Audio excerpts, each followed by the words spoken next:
fellas. Look, Yeah. look. What's up? Hi.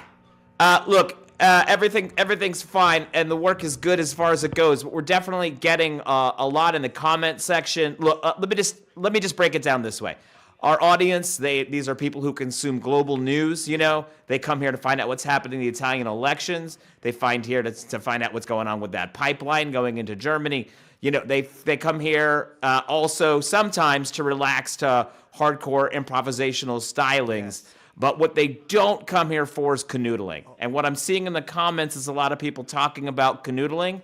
And so I'm hoping that we can pull that back and that we can buckle down. Is it canoodling like not like a kind of noodle? No, it's maybe because we ate.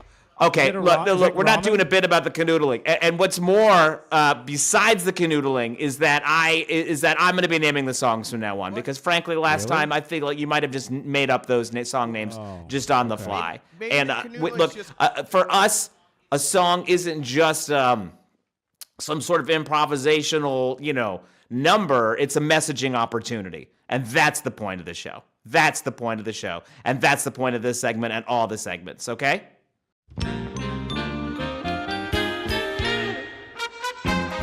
From the Delta to the Falls, from the Grotto to the newly constructed Defense Ministry building, nothing captures the rhythm of Ecuadorial Fredonia like Cadre cigarettes.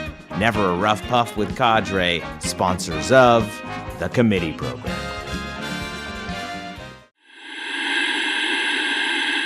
La imagen por la cual vale la pena arriesgar la vida, sacrificarse hasta la muerte en los campos de batalla de todos los continentes del mundo. Live from West Berlin, it's the Committee Program with Arun Chaudhary, Julia Doubleday, Forrest, Lovette, Fiamma, Meli, Castelletti, and yours truly, Jacopo Castelletti. We begin the show backstage with the Committee Orchestra starring Mild Panning and their hit, Perfectly Normal for an Aid.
This is the Global News Rodeo with Arun Chaudhary and Forrest Lovette. Hi, my name is Arun Chaudhary, and welcome to the Committee Program.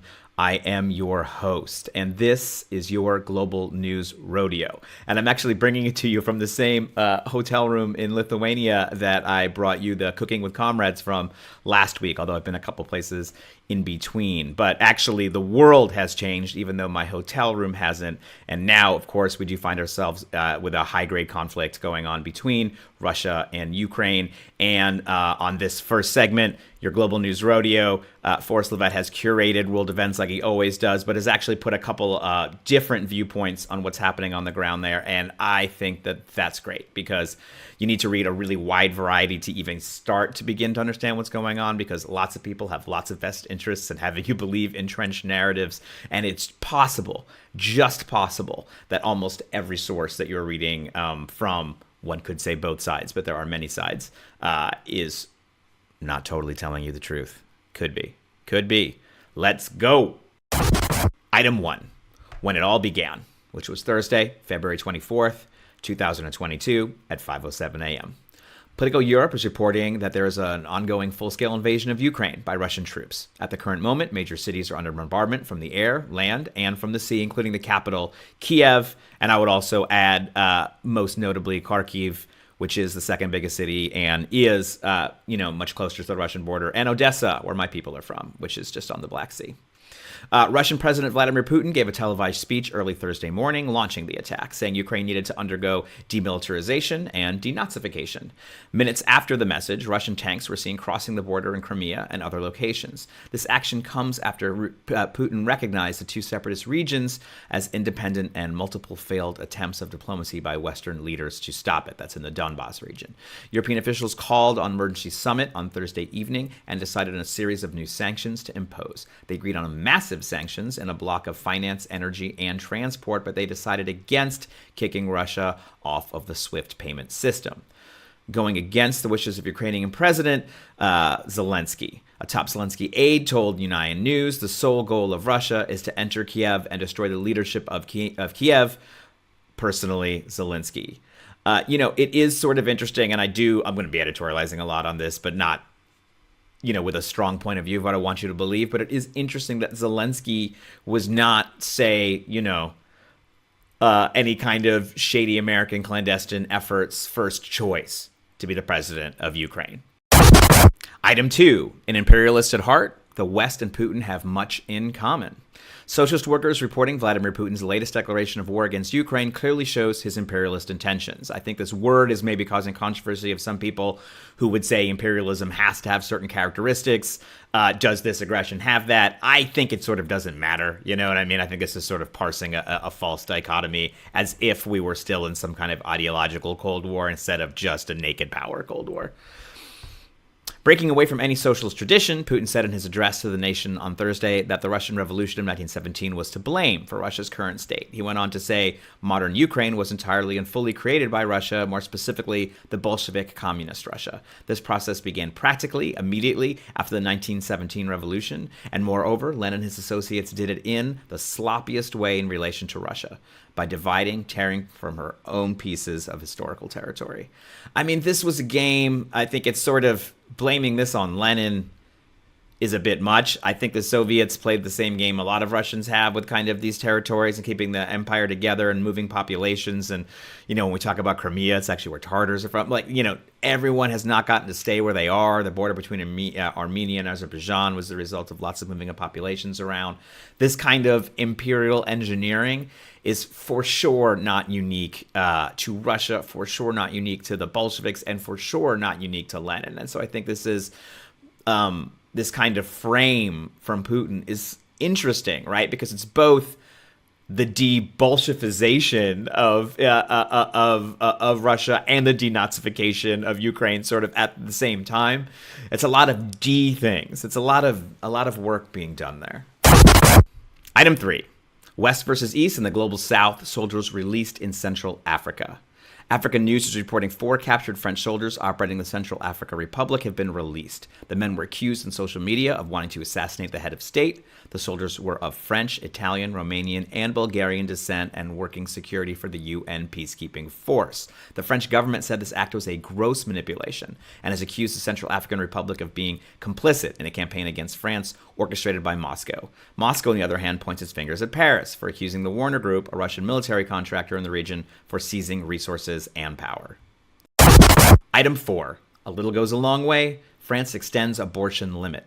Euronews is reporting the French Parliament has voted to extend the deadline for abortions from 12 weeks to 14 weeks. This places France at the same limit as Austria and Spain, while in the UK it is 24 weeks. The French health minister was quoted saying the vote was a step towards greater pragmatism and equality, and continued, today is an important day for sexual and reproductive health and an important day for women's health.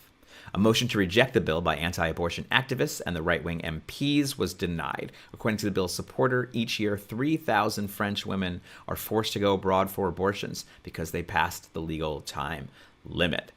I mean, that's good, because actually we see, when you're looking worldwide, reproductive rights are definitely sliding, and that's not just in America, but that is, of course, especially in America. And before we go, I would just say, if you have Repro dollars you are looking to donate, don't forget about Abortion Access Front, who actually make sure the money goes directly into supporting abortion care and into the independent health clinics that make it happen. Thank you. Ciao and welcome to your polling predictions on the ones updated bi-monthly by your committee program. In Sweden, Ipsos and other forecasts call for continued social democracy as everyone's favorite Labour Party continues to lead the pack with their new Prime Minister in tow. Although continued strength in the Conservative Moderate Party and Swedish Democrats prevents welfare utopia from proceeding unimpeded. In Colombia, per De Texeco, we have high approval ratings for the three highest performing candidates: Galan for the Liberals, Maquets from the center-left SPA, and Fajardo of the ASI Indigenous Party at 53, 51, and 45% respectively. Similar story in Pakistan per Gallup, where the Chief Minister approval ratings are running fairly even in the mid-50s for Mehmood Khan PTI centrist, Murad Ali Shah PPP centre-left, Usman Buzdar PTI centrist, although Mr. Khan has improved his position considerably since this was last measured at the expense of the other two. In Japan, we see the conservative LDP party dominating party identification with 47% of the Japanese people choosing blue. The closest center-left party, the CDP, blows in at just 8 points, this per ANN polling. Sigma Conseil is reporting that Tunisia should have a close parliamentary election with the right PDL party hovering at 32%, roughly where Sayed's party likewise occupies. We are finally seeing temperatures plummet for the once hot Labour Party of New Zealand led by Jacinda Ardern, but current surveys from Oceania elects have just behind the right-wing National Party. Finally, in Costa Rica, we are seeing initial looks at a blowout against the ruling center-left PAC party. From our staff here at the polling channel, thank you so much for watching and farewell.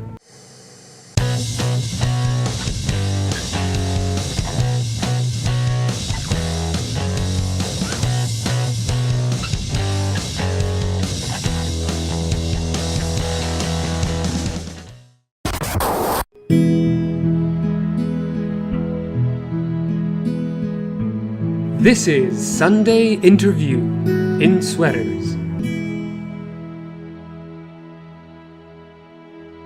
Hi, and welcome back to the committee program. I'm your host, Arun Chaudhary, and on today's Sunday Interviews in Sweaters, we have a dear friend of mine, Kerric Harvey, who is a professor at the George Washington University, and who I have deep and important conversations about communications and its relationship to fiction, especially one of the few people who will tolerate these conversations. And in fact, the last time we spent time together was actually for a play that you had written that was performed on public radio that we were able to talk about, which was sort of almost in real time play about the events of January the 6th and the reflection in the media. Similarly, we had a conversation that I wanted to expand upon with you because I think it's something we're talking about on the show a lot. And that has to do with law enforcement communications. And we had been talking about, and then I will be quiet and you can recollect that we did indeed talk about it and say hello to everyone.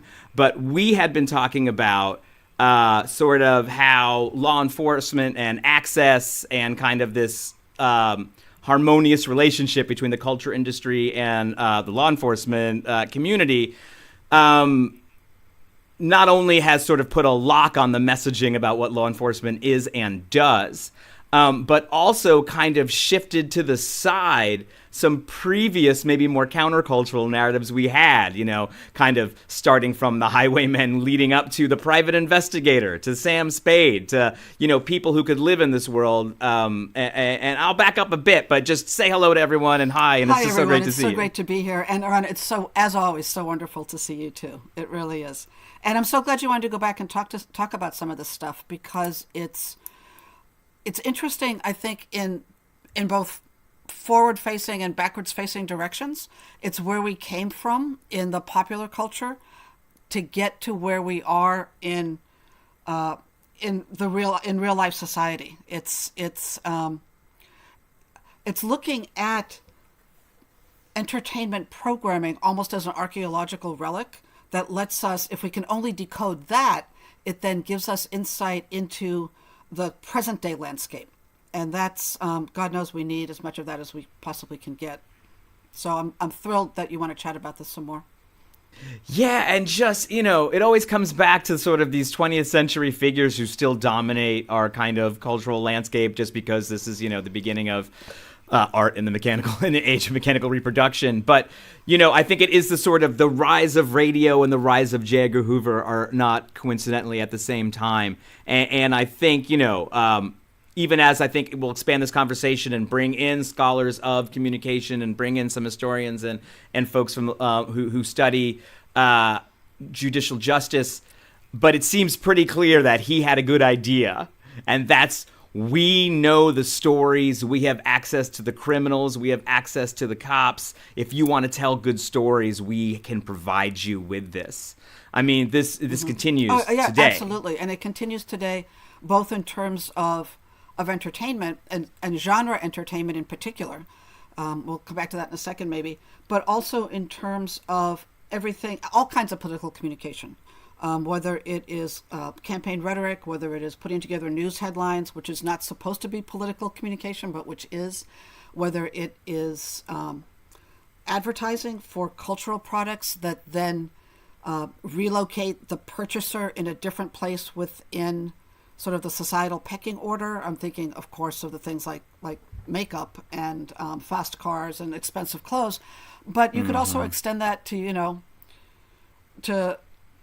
to what websites you look at, to what kinds and amounts of firearms you buy. I mean, it is the lines between the membranes between anything to do with culture and anything to do with politics, anything to do with communications, and anything to do with consumerism. Those four different sets of categories have really all kind of blended together. And I think that's probably because we're at the intersection of technology, a big shift in technology, and an even bigger shift in how politics and culture inform and counter-inform each other. And some of that's been deliberate. Some of that's been deliberate, and people have talked about that a lot in the public sphere. I remember very clearly the first time I saw a high-level political operatives book in, I think it was Kramer Books and Afterwards bookstore here in D.C. in the front window, in a display that is usually reserved for fiction. And it was Peggy Noonan's book about the being part of the Reagan presidency. That was a shift, moving from politics into something close to entertainment. And what you're talking about with J. Edgar Hoover, which is absolutely incandescent as an insight, is kind of going the other way. It's moving from real life into seizing the frame within which entertainment programming about that aspect of real life then takes place. And if you can command the narrative, you can command the perception.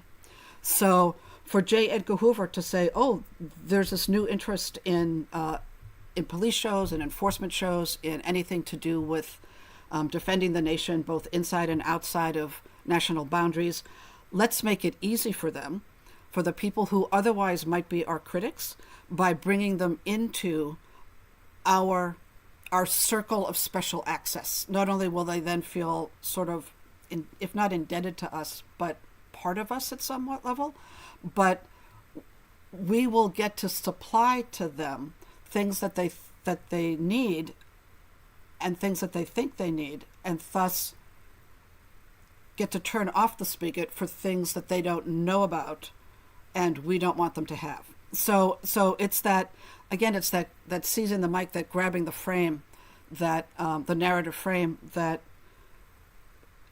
melted some of those boundaries, going in the direction from the real world into entertainment, and into the cop show genre. And I think, the cop show genre, which stays with us not just because of this reason, but for something else, or I think that J. Edgar Hoover had insight into, which is this idea of the emotional satisfaction of watching process. And sort of, it's why cooking shows, police procedurals, all these things are sort of can be so popular, is this feeling of watching process. And that at the heart of that is, am I getting the authentic stuff, right? Are the Grey's Anatomy's doctors actually dripping out real operation words, right? I want to think that they are. Do even the Star Trek jargon hang together? I'm going to buy a guidebook to make sure that it does. And so I think this knowing, this, people are sort of even willing to hang up a lot of even what they know. The story might be then changed to help the cops. Like, but who cares? The gun is now the real gun, and somehow that's like the real thing, and the car is the real car. And so the people are sort of willing to sacrifice a lot for this idea that the process is and right. The process is, and I think you're 100% accurate with that. And we see that over and over again in different types of shows that are based on alternative worlds that have to be built through that kind of process. So think about Game of Thrones and the whole Harry Potter thing. You mentioned Star Trek. It used to just be confined to science fiction, where people got to see the process by which a whole civilization rolled itself out. And part of being in that audience was, just like you say, also kind of knowing the inside scoop, knowing the words to use, knowing the expectations, knowing that this kind of spell is dangerous to use in a full moon, that kind of spell is fine to use at any time. There's a real thirst for that. And we see that go back to before the law enforcement and the police show stuff. We also see that go back to crime, the American fascination with how the mafia works. It's a subculture with a code of honor, with everybody knows their place, but there's room for ambition and movement. There's specialized equipment and specialized language, and relationships are complicated but dynamic. They may terrify you, but they're certainly not going to bore you to death.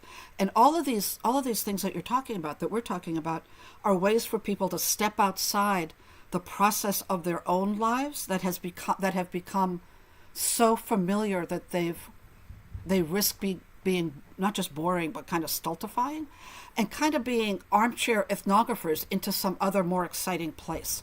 Now, when you attach that to what, I never thought about it this way, but when you attach that to what J. Edgar Hoover was doing, you've kind of got a double payoff going on for people, because not only is it the satisfaction of watching process play out, and watching process play out in a way that is an exoticized version, a slice of your world that gets blown up, even if it's just your world in the imagination, that gets blown up into a whole created culture. But all of that is attached to power. All of that is attached to the wielding of power, to the reining in of power. We've got power, you're a criminal, you shouldn't have power, to the distribution of power, to the the ultimate. Or you're a criminal type, you unless shouldn't have power. You're a criminal type, so you shouldn't have power unless we elect you, and then you're somehow not sanctified, but you're somehow accredited with the right to use that power that if you were just a normal person would have had you in jail by now. So it's this really strange, complicated, but incredibly rich thing that's happening here. And I love how you're talking about some of the classic, some of the old and the historical versions of these kinds of shows, because for one thing, that's what I mean by it's backward facing and forward. It's a Janus thing. It's backward facing and forward facing at the same time in terms of its importance. But it also makes me think about. At first, I thought this is probably a uniquely American phenomenon, but it listening to you talk, it really is anything but. But ethnographically, it's fascinating to look at what categories of character inhabit these different types of enforcement shows, cop shows. So, for instance, if you look at what the British put on, they love their police, their private detectives, their unwilling one-off sworn-in sheriff type people, but mostly their private detectives. They love them to be religious figures as well. They love them to be vicars. They're all. Yes. How many vicars do you see running after criminals? Right. And often they're not people who fit the cultural stereotype of body height to weight ratio. They're more like everyday people, but they're vicars or they're ministers or they're priests.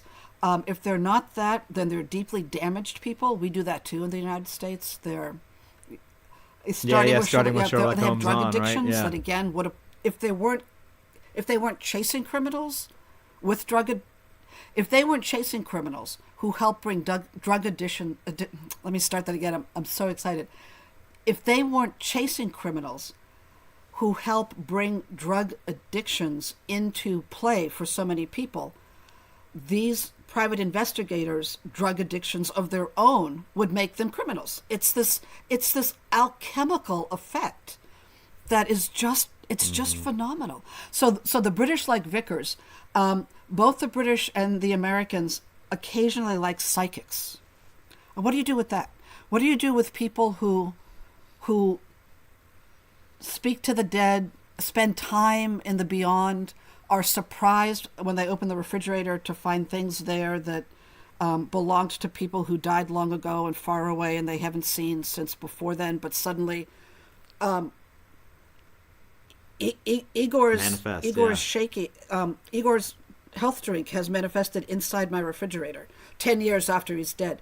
I mean, I can only begin to start taking apart what that means culturally, right? That it's just screaming, deconstruct me. Yeah, and maybe it's sort of searching for ambiguity in here, both scientific and moral ambiguity, because of what's been lost by the J. Edgar Hoovers of the world, right? That maybe in, providing this extra great process, we are also, as you said, defining power in an extremely clear and clarion way in black and white. While the private detective and all these things did enjoy this gray area, I'm helping someone despite them being a criminal, despite them maybe even being morally suspect as well as judicially suspect. I am maybe exposing the police for being judicially suspect. These kinds of things that don't happen anymore. I mean, what do you think the effects are of sort of washing this out? What we must, as much as we enjoy the process, we must look for the transgression someplace, right? I mean, that also seems like it would be in us. I think so. I would hope so. To kind of get to that point, which is a really crucial point, I want to linger for a minute and hear you linger too on this division between private detectives and police in terms of who is kind of the enforcement agent of choice right now, of audience choice right now. And there was a point, not so long after the Second World War, really, where that started to shift from the cop as hero to the private detective as damaged hero. And for one thing about that, of course, is private detectives aren't bound by the same institutional laws and codes and rules that police are. And so that says something about, I don't know, a contemporary need to operate outside structure, possibly outside of law, even while enforcing law. Some deep self-contradiction, not even a paradox, some deep self-contradiction in that psyche. But another thing that being a private detective does is it lets you play it both ways. You can play both sides. You can be just a regular person, and you can be an agent of the state, even though you don't owe anything to the state. You're not official with the state. You get access, you kind of let into the locker room, so to speak, in law enforcement. You know, the cops know you, they give you tips, you give them tips, you have an uneasy working relationship. There's sometimes a grudging respect, right? That's sort of at the heart of maybe the humor of a lot of these things. The grudging respect, that's absolute. We could do an entire book on this called Grudging Respect. But then the other thing, so there's that ambiguity that you were talking about that plays out. But then the other thing is, when you're a private detective instead of a police officer, is you get to decide when you're going to actually bring somebody in and when you're not. There's room for ambiguity at the level of individual agency. Personal expression. Yes, personal expression. Like, I know that you just, blew up all those buildings and ran all those drugs and did all that awful stuff, but I really think you have it in you to reform. And so if I put you in the prison system, we know it's only going to get worse. So I'm going to make a moral choice above the ethical code of my profession, because I'm not a cop, because I'm a private detective. And so I get a chance to do that. And I'm going to give you a second chance. Whereas if I were a cop, I have to bring you in. So it really the private detective, by being less than a cop institutionally, kind of gets to be more than a cop in terms of their own self-expression, their own morality, funny. And power. Then they Less than a cop institutionally is so true, because like how much do they bake into the cake of all of these guys exactly what their expenses are, 10 cents a day, like it really sounds like this horrible wage work, right? Well, you sort of, in a cop show, you never, we assume that they get paid regularly on time and envelopes that go directly to the bank. Like it's probably all very like, they're enjoying a socialism the rest of us could dream of. And that's such an emphasis. Such an emphasis. And that's another thing is, I mean, that maybe crosses another strand of how people measure themselves against each other, which is how much money do you make? I mean, that's everybody from Alexis de Tocqueville to, I don't know, Trevor Noah, really. Everybody smart along that continuum of incredibly smart has commented on the American habit of substituting income level for any other criteria of worth, both for individuals and for groups. So that would then be kind of something that props up the basic, just plain social power you have of being liminal, of being kind of a cop but not a cop. The flip side of that, you get more power because you get to decide things that are outside the rules, but you have less stability because you're not on payroll. So you got to make up for that somehow. But then the other thing I want to get to that came at the end of our discussion with that class was how journalism enters into all of this. And I can't help but, I've thought about it a little bit since, I can't help but feel like there's actually an archetype under the archetype, an even deeper archetype in terms of explaining not just the enjoyment, but the fascination with this particular genre. And that's the idea of the renegade or the vigilante, that the people you really put your faith in are people who have no faith in anything else. The people you can trust are people who are outside any kind of organization or any kind of institution. They go it alone. And so you can almost see that movement, that transference, getting less institutional and more vigilante as these genres move through broadcasting history.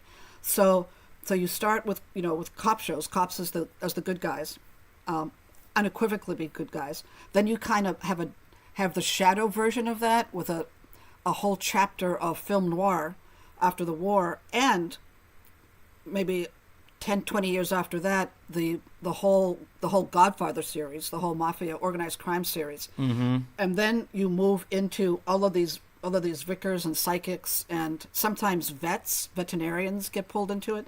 People who don't really want to be private investigators, but they end up being so. Reluctant heroes, again, another trope, reluctant heroes. But then you move into, at some point, probably around Watergate, there is this transference from private, everything that was the styling, the detailing, the clothing, the coat of many colors for a private detective that is more tattered but more interesting than the uniform coat of an actual police officer. That wardrobe got hijacked for journalism. And journalists totally right, the actual stitching. And journalists became the vigilantes. They became the place that was going to hold the group that was going to hold everybody else to account, totally bypassing the bedrock reality that they work in a commercial industry. They work increasingly centralizing even as this thing is happening, right? As this change is happening. Even as it's happening. They work for a corporation. This ain't 10 cents a day plus expenses. Right. And by 1099 form, because they work for big business. All of the main, whether you're talking about something that started out like BuzzFeed, whether you're talking about like a social media aggregator station that gets bought up by a bigger social media fish, whether you're talking about legacy media that just keeps chewing each other up, that the cannibalistic nature of the political economy of the news media is just mind-blowing. It's always been a little bit that way, but man, we are talk about Hunger Games at this point. And the more it centralizes, the more commercial it is, the more institutional it is. And the minute something is an institution, it has two jobs. One job is protecting itself as an institution, its own longevity. And then the second job is whatever it was created to do in the first place. And it's always in that order of priority. So journalists are probably the least desirable people, if anybody's desirable, to be a vigilante in this whole lineup. But they're the ones who occupy that space now. And it's through this morphing of sometimes overlapping, but basically this morphing from cop show to private detective to borderline kind of hard drinking, drug taking, self-destructive private detective. Bogart gave us a few glimpses into how that was going to, should I say, blossom, how that was going to come to pass. But it's nothing like, Kate Winslet's series, the mayor of I think it's Eastham, that's going to be sweeping awards this year, and she's doing a fabulous job in it. But as a genre, it just keeps downshifting, really. And here's when you said, we were talking just before this about somehow it's different to have the journalists in that job than even private detectives. Part of it is that the stakes are, for me, so uneven. If you're a private detective, if you're a cop, if you're a damaged private detective, you're still out there at some point in a deserted warehouse in the dark or on the street. You're still in a place where people who are dangerous, to whom you are trying to be dangerous, can turn that around and hurt you. If you're a journalist, yeah, you might put yourself in, I'm talking in domestic now, not war correspondence. Yeah, not international. Yeah. If you're a journalist of the kind of, the way most journalists are, you may be breaking stories where you are putting yourself at some degree of risk, but it's not the same kind of everyday will I come home tonight risk that a beat cop has, or Sherlock Holmes, teetering on the edge of a high plateau with the smartest guy in the world, No, and frankly, I want to break down the wall you've set up and say I think almost a logical conclusion of what we're talking about is, what I just saw a few minutes ago, be push headline on my phone, which is follow along as New York Times journalists are embedded with troops in Ukraine, right? It's for a little bit of access, you can write breathlessly about something like war. We saw Brian Williams waxing poetic, right? It's sort of, the idea of the adventure and getting to be the person sort of overrides even a sense of judgment about it. I couldn't agree more. And the whole idea of embedding as a good thing in war correspondence is so deeply wrong. I've never understood it, and I understand it even less now. Like you said, for just a little bit of access, you're gonna exchange your independent perspective. The entire filter through which you view the world, basically. It's like a sellout without any money changing hands. I know that people need to do that, but they can do it differently. Look at what happened. Look how people fought their way onto the landing craft for D-Day. They weren't embedded, but they were there. There is an alternative. There are alternatives. That's right. But this is such a rich subject. We have to come back to this soon. We are running out of time, and I do also, like I told you before, I'm going to invite other folks into this conversation. We got to take this apart by race and class and gender, because when you think about who the criminals are, right? There's an awful lot of kind of white criminals on the radio and et cetera, in a way that doesn't reflect in the jails at the same time. And so I think there's a lot of tensions here that are incredibly interesting, and people sort of trying to paint a picture of a country of law enforcement and of themselves. But thank you, Kerric Harvey. Thank you so much for coming on. Thank you so much for being a friend and always being good for a great talk. Thank you. I feel exactly the same way. I look forward to more of these and to hearing what other people have to say. It's a great topic and an important one. Committee, comitato, committed, committeto, corul, committee, we young way, submittee, we committee. Cadre cigarettes, that smooth, mild flavor that helps you do the people's business, be a patriot with every puff, and enjoy Cadre cigarettes, sponsors of the committee program. With us again is Mild Panning, leading the committee orchestra. Fellas, look, I was sorry about the canoodling comments before, and I appreciate you letting me add my stylophone stylings onto that first tune.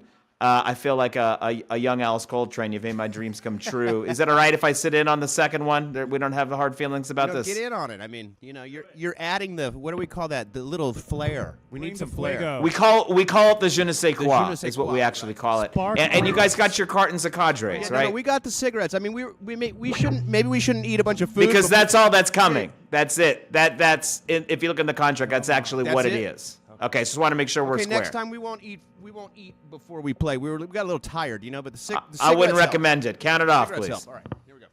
All right, here we go. Ready?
Ladies and gentlemen, Mild Panning leading the committee orchestra, Josh Carruthers, Ray Loki. We appreciate you both. Hey, thanks so much. Thanks for being with us. Thanks for the cigarettes. La imagen por la cual vale la pena arriesgar la vida, sacrificarse hasta la muerte en los campos de batalla de todos los continentes del mundo. And now, the news in really shitty Italian.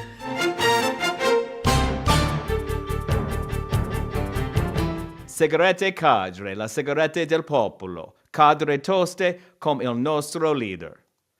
Bentornati al Committee Program e alle notizie dette in pessimo italiano.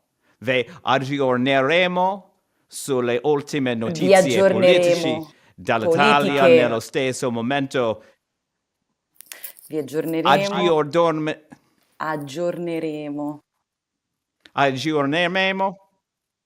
Aggiorneremo. Please. Aggiorneremo. No.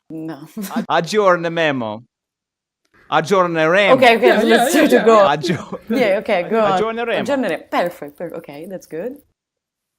Le notizie. Sulle ultime notizie politiche dall'Italia. Politizie dall'Italia nello stesso. Politiche dall'Italia nello stesso momento in cui l'atto con i tempi verbali al presente nella lingua di Dante. Giusto? Sì, dai. Let's go. Ciao Ludo. Ciao. Ora che le elezioni presidenziali sono finite, cosa ne possiamo dedurre? A parte forse le idee che la leadership politica abbia ancora meno a parte che controllo. Forse l'idea. A parte che?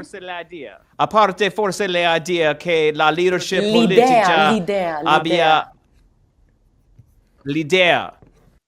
Ok, l'idea. Sì. Ok, una altra.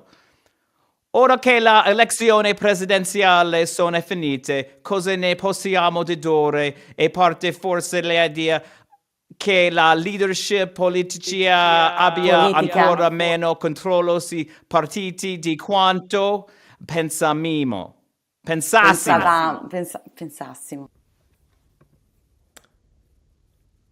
pensassimo. Prego. Okay.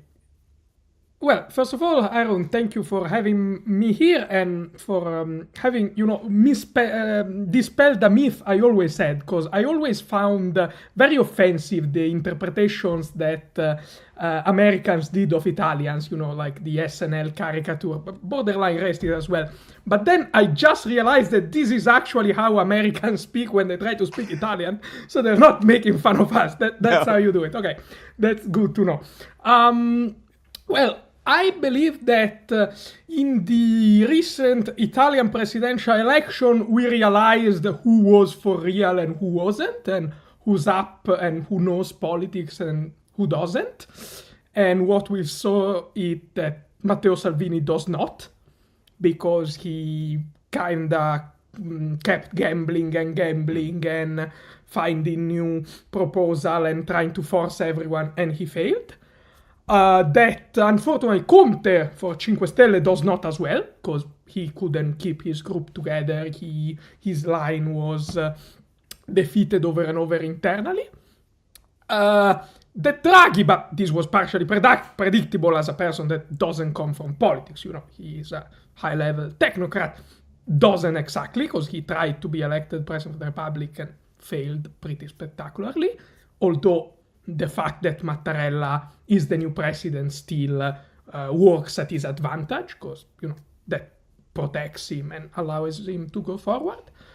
We know that Letta does know how to do politics, because he kept PD together against many odds and enable the center-right and basically made the center-right fail, because they said this time we will not elect another center-left president, and they did elect another center-left president, one that was even a member of PD, because Mattarella was a member of PD back then.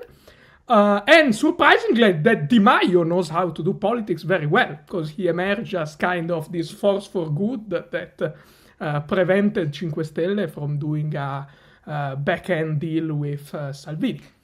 So, and this is a big surprise, right? Because usually people, when they talk about 5 Stelle, it's that they don't get the politics right. It's that very often they kind of don't engage on it. Yeah, I mean, Di Maio has been historically mocked, and with some good reason, I have to say, often as being incompetent, as being too young, as not being up for the jobs, as not knowing what he talks about. But I have to say, in this last period, between the election of the President of the Republic and even with the Russian crisis, he's keeping a very tight and line as the Minister of Foreign Affairs. He's not saying anything out of place. He personally went to Russia to talk to Lavrov. He's getting a lot of recognition. Probably he just found very good advisors and decided to follow their advice truly, but it's still a quality. There are many people in politics who do not find good advisor or do not follow their advice. So that's already pretty good.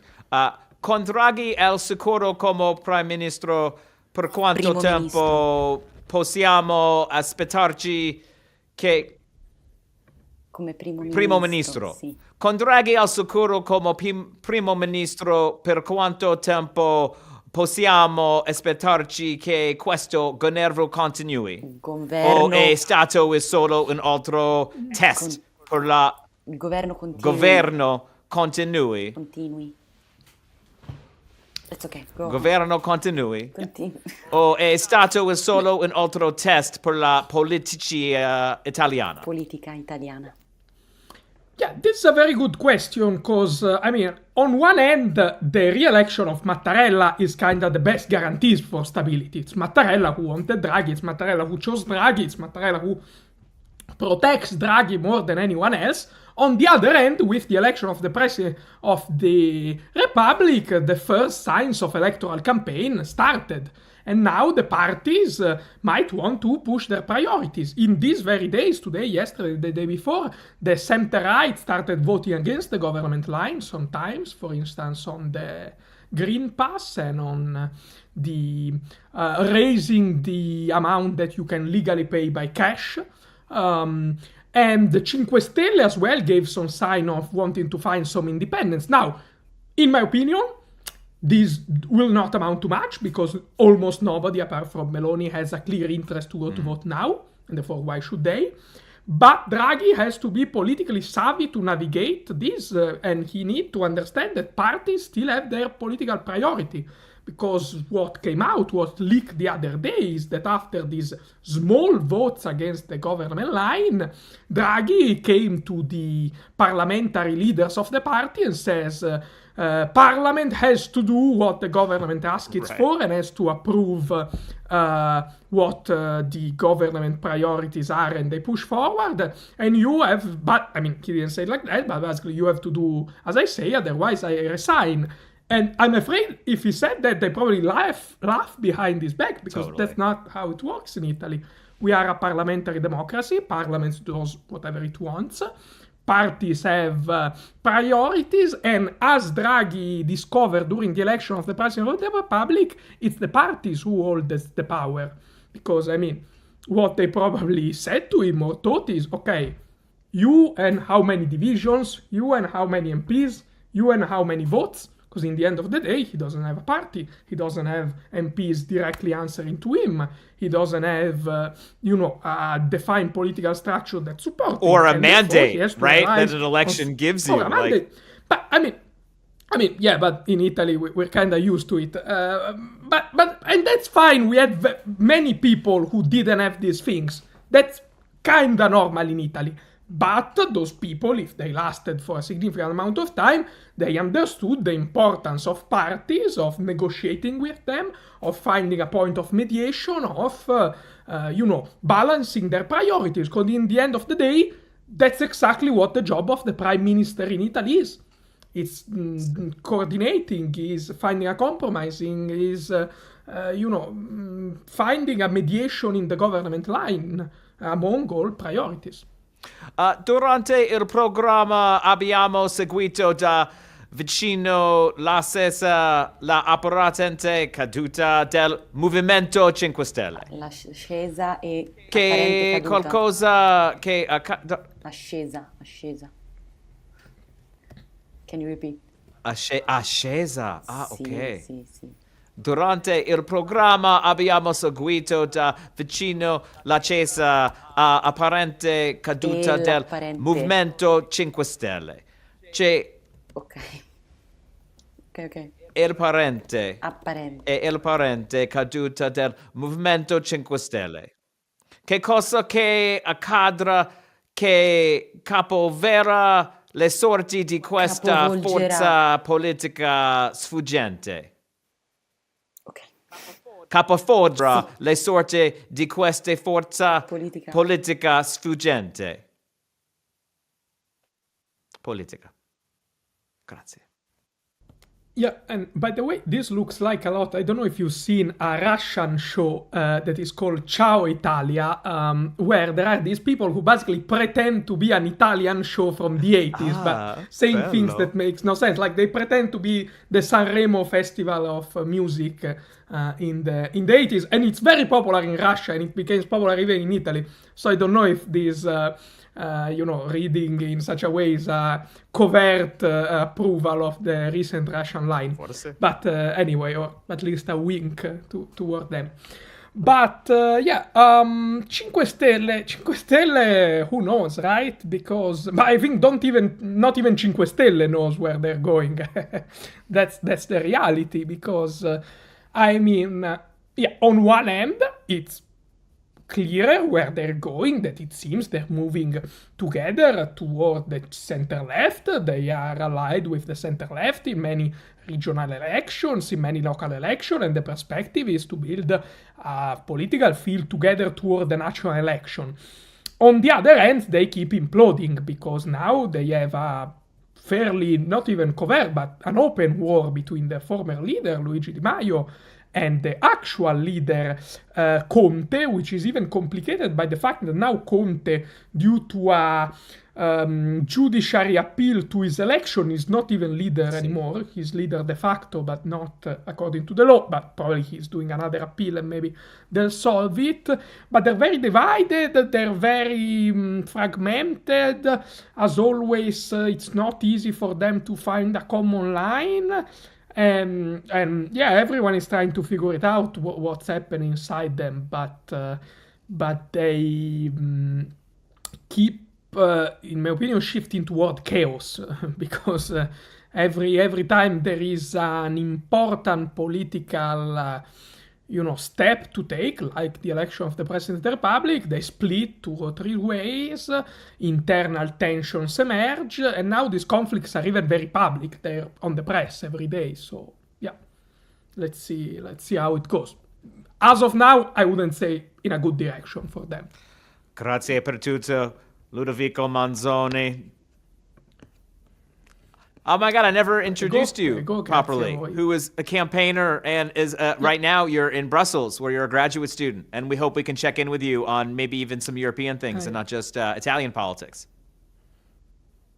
Sure, absolutely. Introductions at the end is a new thing. Fiamma, let's do that from now on. Introductions at the end, all right? Make a note. Signed.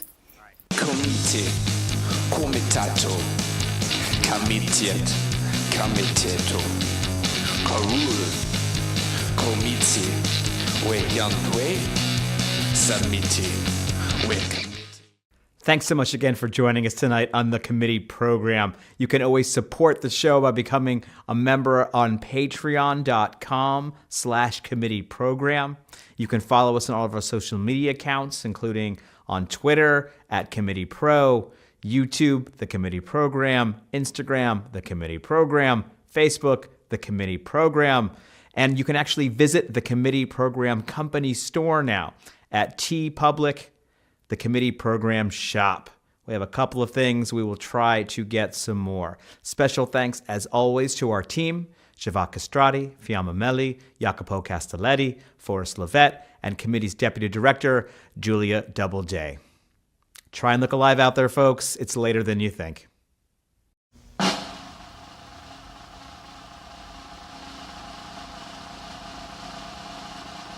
It's the end of our broadcast day. Thanks for listening.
This was the 3rd program in our 2nd series. For more global infotainment from the committee program, click on the video screen right or screen left. Please like and subscribe to the committee program on Sundays at 4 p.m. Eastern and 10 p.m. Central European Time.